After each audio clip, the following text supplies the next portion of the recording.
یون خوږو لیدونکو، نن درته د مزار شریف په ښار کې د ترافیکو په ستونزو غږیږو. مزار شریف د افغانستان په شمال کې پروت ښار دی چې د بلخ د ولایت مرکز جوړوي. خلک یې درانه او د افغانستان د بیلابیلو توکمونو ساحو افغانان دي. سرشمیر 1.5 ملیون 9,083 تنه د بلخ 15 ولسوالۍ لري. د مزار شریف په ښار کې د لیدلو د ځایونو په سر کې د حضرت علی رضی الله تعالی د روزې شین جومات دی چې ګڼ خلک ورته د ګل سرخ یا سرګل په میله کې چې د نوي کال په ورځ جوړیږي ورځي که هم ویل کېږي چې دا د حضرت علی رضی الله تعالی روزه ده، خو داسې نه ده ځکه چې د حضرت علی رضی الله تعالی روزه خو په نجف کې ده او نجف د عراق یو ښار دی. یو روایت دا هم دی او خدای زده چې دا روایت څومره سم دی، خو ویل کېږي چې د شنو ګنبزو دا جومات د زرتشت یا سپین تومن مزار دی. سپین تومن په پښتو ژبه کې سپینې تومنې یا پاک او سپین فطرت ته ویل کېږي. که تاسو نه غواړئ چې د مزار شریف ښار ته د ګڼې په وخت کې ورشئ نو په اوړي کې د مزار شریف ښار ته مخه وکړئ، خو د نوي کال یا نوي ورځې او نوروز په نمانځنو کې مزار شریف ته ګڼ خلک ور روان وي، نو ځان ترې ساتئ.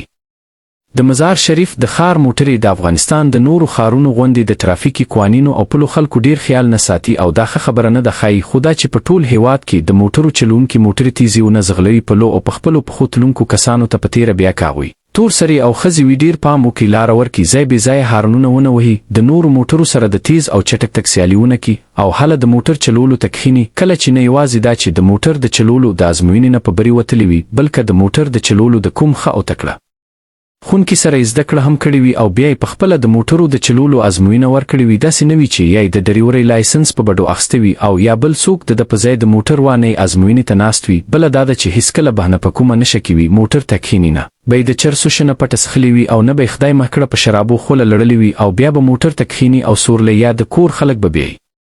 همدارنګه دې ته هم پام کوئ چې بې خوبه نه یې. یاد ساتئ چې سورلی په تاسو باندې د ځان د خوندیتوب او ساتنې اعتبار کوي او دا اعتبار مه خرابوئ. نو ځان ته هم پام کوئ، خپلو سورلیو ته هم او د ښار پلو خلکو ته هم او دې ته هم چې نه مو د ښار په روغ منځ کې د ښاروالۍ لګېدلې ټلویزیون ځان ته پام واړئ او نه مو د خپل موټر ټیپ ریکارډر او کیسټي. نو خوږو لیدونکو اوریدونکو، که دا رپورټ مو د ای په غږ کې چې زما غږ د خوښ شوی وي نو خبر مو کړئ چې نور هم داسې رپورټونه در سره شریک کو او زه چې پښتو ژبه ژر تر ژره د نړۍ د نورو ژبو سیاله کو او د یا مصنوعي ځیرکتیا ډګر ته یې ننباسو. ستاسو برخه په دې لړ کې د نړیوال ټلویزیون چلوونکو ته ډیره درنه ده، خو ایله یو څو ثانیې درنه غواړو، نو بس همدا اوس مو لایک او خوښ کړئ او د سبسکرایب تڼۍ راکاږئ او سبسکرایب مو کړئ. منن او کور ودان.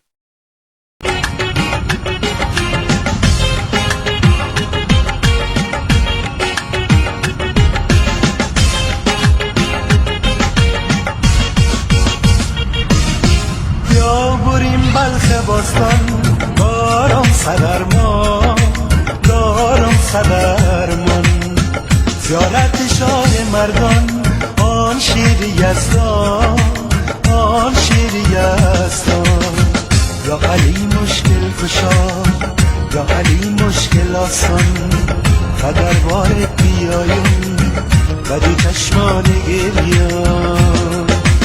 علی علی فدای تو، شوام فدای نام تو، جان و دلم برای تو، فدای خاک پاک تو. یا بریم بلخ باستان، دارم صدرمان، دارم صدر